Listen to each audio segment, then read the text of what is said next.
das turmas da EJA, da segunda fase. Eu sou a professora Andréa Oliveira. Estou aqui para mais uma aula de língua portuguesa. E antes de iniciarmos a nossa aula de hoje, eu quero falar para você que é mulher, nossas queridas alunas das turmas da EJA, que nós estamos no mês de outubro. E o mês de outubro é o mês da conscientização e prevenção ao câncer de mama e ao câncer do útero. Então, cuidem-se, toque-se e ame-se. Viva, porque quem ama, cuida-se. Então, ó, grande beijo para vocês e vamos nos cuidar. Nossa aula de hoje será no livro Apps, esse livro aqui. Então, peguem aí seu material, peguem seu livro nas páginas 204 a 208 e vem comigo. Acompanhe as explicações e me acompanhe também nas leituras, porque quando a gente lê, a gente aprende. Era uma vez. Você já ouviu essa expressão? Era uma vez? Tenho certeza que sim. Vamos recordar hoje aqueles momentos, daquelas histórias contadas pelos nossos avós, onde sentávamos ali e ficávamos ouvindo aquelas histórias, aqueles contos que sempre a gente aprendia alguma coisa. Então, vem comigo. E hoje nós vamos estudar conto popular. Vocês já ouviram sobre conto popular? O que é conto popular, afinal? O conto popular é uma narrativa curta, passada de geração em geração, oralmente, e não tem autor conhecido, tá? Essas histórias, toda vez que é passada de uma pessoa passa para outra pessoa, elas sempre aumentam um pouquinho. Então, o conto popular também tem os elementos: o narrador, os personagens, o tempo, o espaço, o enredo.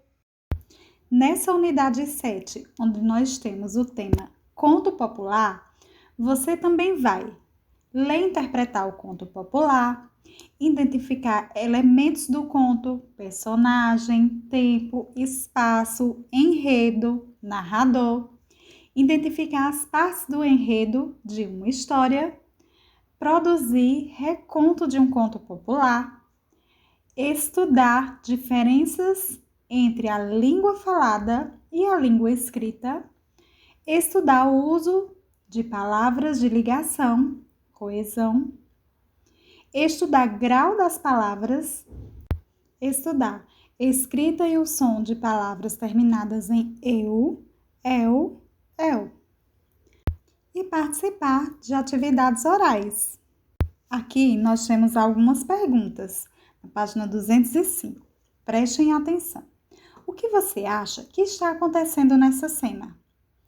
Vocês estão observando essa cena? Olha a expressão dessas crianças. É uma expressão de medo, de alegria? Será que elas estão felizes? Ou elas estão tristes? O que está acontecendo afinal nessa cena? Há histórias já conhecidas, mas que sempre gostamos de ouvir de novo. Você se lembra de alguma? Qual? Você lembra de alguma história que você já ouviu, mas que você gosta de ouvir? E se alguém contar, você para ouvir novamente? Qual é essa história? Dizem que quem conta um conto aumenta um ponto. O que você acha que essa frase quer dizer? Vocês lembram que eu falei para vocês que os contos são passados de geração em geração?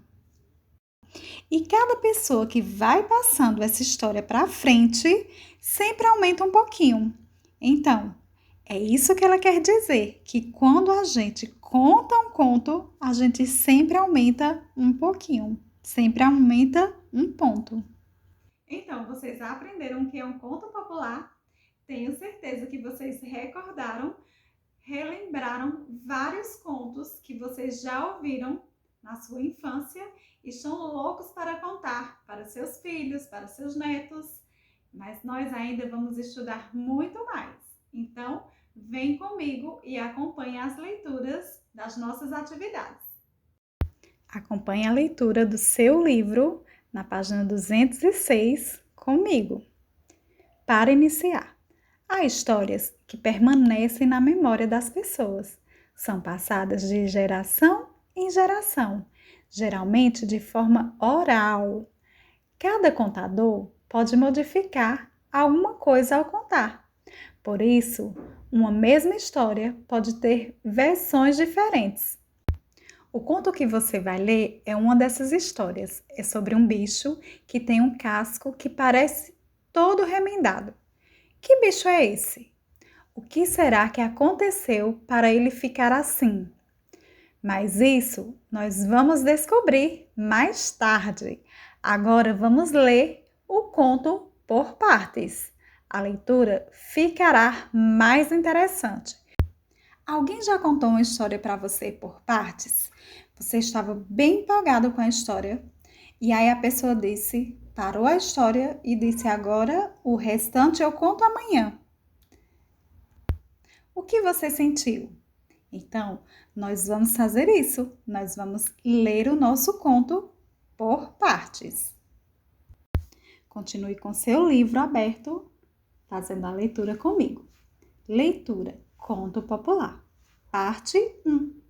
O jabuti e a fruta. Olha que animal era? Vocês acertaram?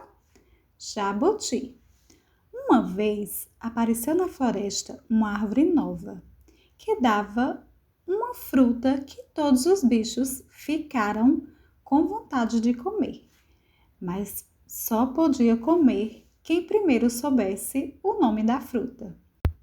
E, para ficar sabendo, era preciso perguntar a uma mulher que tomava conta e morava meio longe. Depois, embaixo da árvore, tinha que dizer bem certinho. Então a fruta amadurecia e caía. Um por um, cada bicho ia lá na casa da mulher e perguntava. Ela respondia. Ela não podia enganar ninguém. Tinha que responder direitinho o nome certo, como o Deus da mata havia mandado. Olha quem apareceu aqui. Vocês lembram desse sinal de pontuação? Reticências. Isso quer dizer o quê?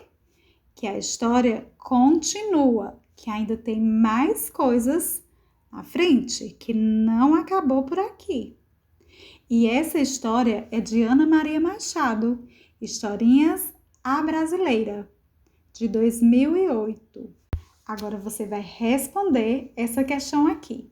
Será que os bichos vão conseguir matar a vontade de comer a fruta? Sem ler o que está lá na frente, pense aí, o que você acha que vai acontecer? Esses bichos vão conseguir comer dessa fruta? Responde aí. Essa resposta é uma resposta pessoal. Você vai dizer o que você acha que vai acontecer. Ficaram curiosos, hein? Vamos agora para a parte 2. O jabuti e a fruta. Prestem atenção que aqui nós temos novamente o sinal de pontuação reticências. Então, isso quer dizer que antes dessa parte que nós vamos ler agora, que teve outra parte dessa história, que ela não está começando agora. E que eu vou apenas continuar algo que já foi dito.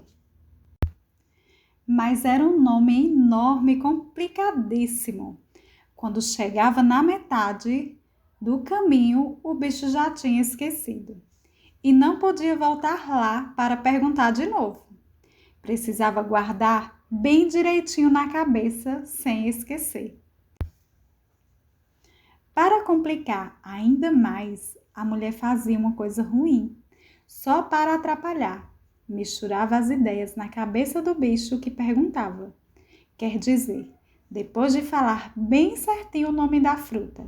Quando o bicho já estava indo embora, tentando guardar o nome, ela chamava: Ai, espera aí um pouquinho, compadre. Eu acho que me enganei. E dizia outro nome, às vezes bem parecido, às vezes bem diferente, mas sempre complicado. Então o bicho confundia um nome com o outro e quando chegava embaixo da árvore, não conseguia dizer o nome certo. A fruta não caía lá de cima e ele não podia comer. A mulher fez isso com o macaco, com o veado, com a onça, com o tucano, com a cutia, com a anta, com o coati. E essa reticência aí significa que ela fez também com mais bichos. Os bichos já tinham descoberto essa maldade dela e avisaram uns aos outros. Bem que o lagarto, quando foi lá perguntar o nome, tentou voltar, repetindo sem parar o primeiro que ela dissera, mas não adiantou, porque ela chamou: Ei, amigo, eu errei, o nome não é esse não. Eu acho que é outro. Assim, ela queria guardar todas as frutas para ela, sem desobedecer ao Deus da mata. Falava certo da primeira vez, mas depois atrapalhava tudo. E não é que eu me enganei? Não é esse nome não, é outro. E lá vinha o mais complicado ainda. Não havia quem conseguisse guardar, até que chegou a vez do jabuti. E aí, nossa terceira parte fica para a próxima aula. Essa é a história de Ana Maria Machado, o jabuti e a fruta. Agora vamos para a nossa atividade de hoje. Interpretação do texto. Compreensão do texto, atividade oral e escrita. No conto O Jabuti e a Fruta, uma fruta nova apareceu e fez os bichos desejarem comê-la. Para conseguirem o que queriam, era preciso seguir alguns passos. Leia os passos abaixo e numere-os na ordem em que eles deveriam ser cumpridos. Então, o que era que cada animal devia fazer para comer, para conseguir comer essa fruta? Aqui nós temos 4 frases, né? 4 alternativas que você vai ler e vai colocar. O que era que eles faziam primeiro? Dizer o nome certinho da árvore embaixo da árvore. Era isso que eles tinham que fazer primeiro? Memorizar o nome correto da fruta, perguntar o nome da fruta a uma mulher, não voltar para perguntar o nome da fruta de novo. Vocês vão colocar aqui nesse quadradinho o número correto. Primeiro, o que era que eles faziam? Segundo, o que era que eles faziam? Terceiro, o que era que eles tinham que fazer? E quarto, para concluir, o que era que eles deviam fazer? Segundo, o que aconteceria quando esses passos fossem cumpridos? Terceiro, escreva 2 razões pelas quais os bichos não conseguiam a fruta. Por que era que eles não conseguiam comer a fruta? Quarto, releia a frase a seguir. A mulher fazia uma coisa ruim só para atrapalhar. Letra A. Que coisa ruim era essa? O que era que essa mulher fazia de ruim para atrapalhar? Letra B. Por que a mulher agia assim? Por que ela fazia isso com os bichos? Coloquem aí sua resposta. Tenho certeza que você sabe qual é. Quinto, macaco, veado, onça, tucano, cutia, anta, coati, lagarto. Nenhum deles conseguiu. Releia agora apenas a frase do conto. Até que chegou a vez do jabuti. E aí, O que você acha que aconteceu com o jabuti? Será se ele vai conseguir? O que será que a mulher vai fazer? O que o jabuti vai fazer? O que você faria para não esquecer o nome da fruta? Então, meus queridos, ficaram curiosos para saber o que o jabuti irá fazer? Eu também fiquei. Vamos combinar uma coisa? Não leiam a parte 3. Deixem para ler comigo aqui na nossa próxima aula. Nossa aula está finalizando, mas quarta-feira estarei aqui com vocês para nós continuarmos a leitura desse conto, a parte 3. Então, tenham todos uma ótima semana, fiquem com Deus e até nossa próxima aula. Teve dúvida? Vai lá no plantão pedagógico que a professora está esperando por vocês.